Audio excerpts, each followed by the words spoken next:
want to talk to you guys about some undervalued tight ends. I know it's like, wow, really? You're going to talk to me about undervalued tight ends and sleepers? Like the tight end position stinks. I know what everybody says, but there's a lot of people playing, tight end premium leagues out there. You can start 2 tight ends. I know the Scott Fish Bowl is already wrapped up, but a lot of people have kind of taken that format. We went over the Independence Invitational here, last month when it happened, and actually roughly 3.5 weeks ago, and that league rostered 2 tight ends. People can roster a second tight end as a flex. I think sometimes it's a little bit easier to find a tight end on the waiver wire that you're just kind of hoping is going to get some red zone targets, maybe find a touchdown. And for the most part, if a tight end scores a touchdown, you're finishing as a top 12 tight end for the week. It really is a weak position for sure. It's top heavy, and then you're looking for value across the board. So I'm going to, come at you guys with a couple names here.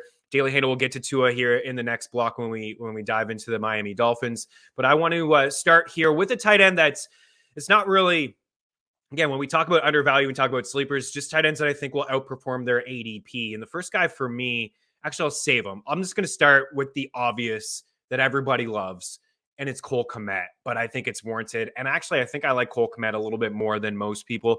Tight end 14 on average, ADP 134 high stakes leagues over the last 5 weeks. As you see, I have him ranked as tight end 11.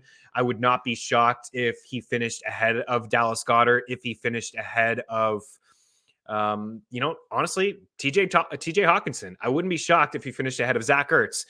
I really do like this guy, Cole Komet. You see the numbers on the left, the 93 targets, the 60 grabs, the 612 yards. The biggest one is the donut and, 0 touchdowns, right? It's tough. That's why he didn't finish, as a top 15 tight end. He finished as a tight end, 27.1 fantasy points per game. Jimmy Graham, no longer a factor. The biggest thing for me when it comes to Cole Komet is the note on the bottom right. He ranked inside the top 12 among tight ends in targets, catches, and yards. That's significant. That's really what you want from your tight end. You're getting a tight end outside the top 12 that finished inside the top 12 in targets and yards and receptions. Like I said, just didn't have the tight ends. Allen Robinson is no longer on the squad. They didn't do anything in Chicago to help Justin Fields. Drafting Velus Jones and signing Brian Pringle is not helping Justin Fields all that much. It's going to be Darnell Mooney, and it's going to be Cole Komet. So we're going to get a tight end here that I think is going to top 100 targets this season. And there were only 6 tight ends last year that had 100 targets. There weren't plenty of tight ends that were getting this kind of volume and that you can get outside the top 10. Would not be shocked, as I said, if this guy finishes a top 5. He was one of 2 players last year with 60 catches and no touchdowns. It's not going to be the case this season. He is going to find the end zone. He's going to get a lot of work inside the red zone. And this is year 3 for Cole Komet. He was drafted high. And he's just a really good route runner. He's explosive after the catch, and his hands are strong too. I am really drinking the Kool-Aid, but I really like Cole Komet a lot more than a lot of people. And I think if you're drafting tight ends, and if you don't get one of the top guys, if you don't get a Pitts, I'm not really into Travis Kelce early in the second. I think Andrews is okay. I love Pitts as a target. We'll get into another guy here in a second that I really like as a target. And then after that, I'm kind of fading the range of Goddard, Zach Ertz, TJ Hawkinson. And then I'm looking outside the top 10 at a guy like Cole Komet, maybe Irv Smith. Here are a few others that I like that I think will outperform their ADP. Maybe a couple towards the end of this list, not so much as single tight end leagues with your 11 buddies or your 9 buddies in a 10 team or 12 team. But I think that these guys will outperform their ADP. And I'm starting strong here with Dalton Schultz. Dalton Schultz is a guy that I really like. I have him ranked as tight end number 3. I think Pitts, tight end 4, sorry. I think we go Kelce, we go Andrews, we go Pitts, and we go Schultz. Dalton Schultz finished as tight end 3 last year. He had 78 catches, which was number 3. He had over 800 yards. He had 8 touchdowns, which is one off the tight end high. 9 was the most from a tight end last season. No Amari Cooper on the squad. No Cedric Wilson, who was, not a huge player in the passing game, but not having Amari Cooper is significant. This is a guy that just turned out 1,000 yards in, I believe, every single season but one for the Dallas Cowboys. He's coming off his worst campaign. He suffered some injuries. He's no longer on the team anymore.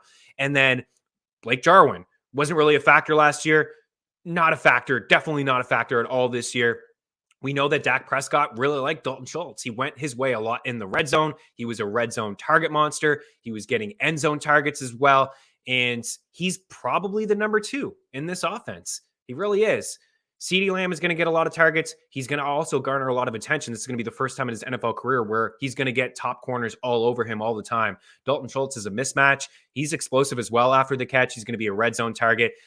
May not see Michael Gallup for the first few weeks of the season. He could be on the PUP list. We may not see James Washington have a big role. In fact, I don't think that he will have a big role in this offense. And then you have Jalen Tolbert, who they drafted as well. Just a rookie. Maybe we shouldn't have high expectations for him. I like him as a player. I like the draft pick. I think he could be something this year in fantasy, but clear-cut number 2 option in this passing attack. In a good passing attack, Duke's Dallas Cowboys. This is a team that finished number 1 last year in points and passing yards.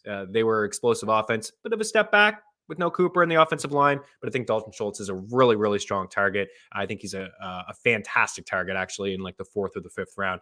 A couple of those tight ends that we had on the board, just going to run through them quickly. Gerald Everett, just in a really high-powered offense. Justin Herbert's going as quarterback, too. They're aggressive in Los Angeles. We saw Cook had some moments. We saw Everett have some moments last year in Seattle with Russell Wilson and also Geno Smith. I think Everett, towards the end of your draft, is a good target. Mentioned Robert Tanyan yesterday. Tight end 23 last year, some injuries. Maybe a season that is unsustainable. Certainly 2 years ago, he popped off. He was very efficient on fewer targets, but he found the end zone quite a bit. And then just with no Adams, he could be the number 1 red zone target. Lazard, I like Lazard.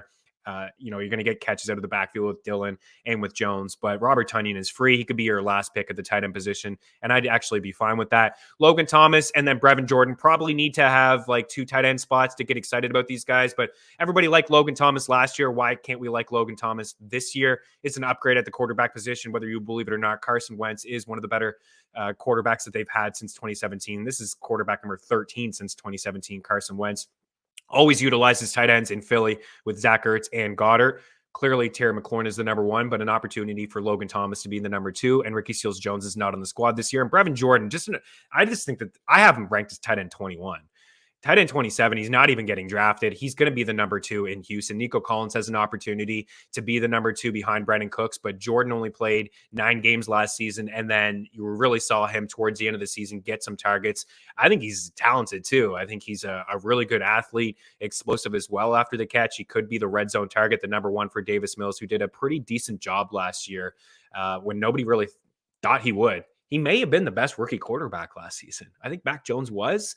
But Davis Mills was much better than Zach Wilson and Trevor Lawrence. He was not bad.